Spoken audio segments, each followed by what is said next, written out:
Ahora, en cuanto a las bases militares y todo el norte de Sudamérica, la situación en la región de seguridad,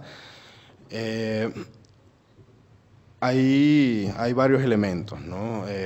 Nuestro vecino y país con el cual compartimos una historia, la misma historia prácticamente, que estoy hablando concretamente de Colombia, es el punto focal, incluso más que Brasil, es el punto focal de lo que podríamos calificar como una posible situación de inseguridad en la región. ¿Por qué? Porque ahí se encuentran la mayor cantidad de bases militares de Estados Unidos.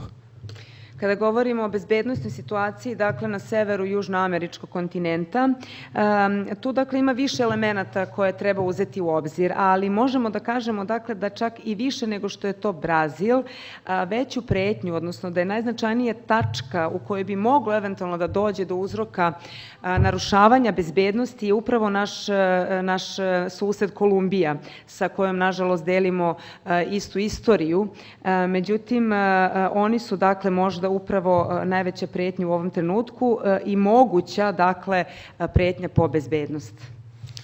Con Brasil nosotros hemos mantenido históricamente unas muy buenas relaciones, excelentes relaciones, y nuestros ejércitos, nuestras áreas militares han colaborado, han compartido anteriormente a lo largo de la historia, y yo espero que en honor a esa trayectoria pacífica y más bien constructiva que hemos tenido, no llegase a un punto de una agresión por la parte del sur, por la parte de Brasil.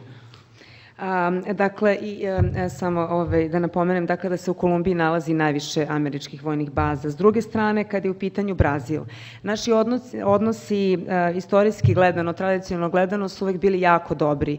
Naše vojske su sarađivale i među njima postoji veliko poštovanje, te stoga se nadamo ipak da, uzevši sve ovo u obzir, nikada neće doći do direktnog sučeljavanja ove dve vojske.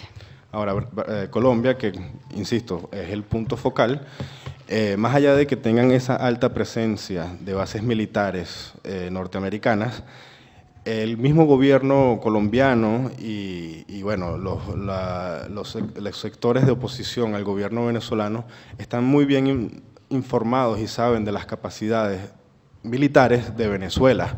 Venezuela, como un país de recursos, digamos, naturales abundantes, ha utilizado mucho de los recursos provenientes de la exportación de nuestro petróleo para reforzar nuestros componentes militares, para garantizar la soberanía, la integridad territorial de Venezuela. S druge strane, dakle, uprkos tome što je činjenica da se u Kolumbiji nalazi veliki broj severnoameričkih vojnih baza, opet i vlada Kolumbije, kao i predstavnici venecuelanske opozicije, dakle, vrlo dobro znaju i upućeni su u vojne kapacitete Venecuele. Mi imamo, kao što znate, ogromne prirodne resurse i jedan značajan deo prihoda od tih resursa, prihoda od nafte koje Venecuela ostvaruje, se ulažu upravo, dakle, u vojni sektor, ulažu se u odbranu radi očuvanja suvereniteta i teritorijalnog integriteta Venecuele.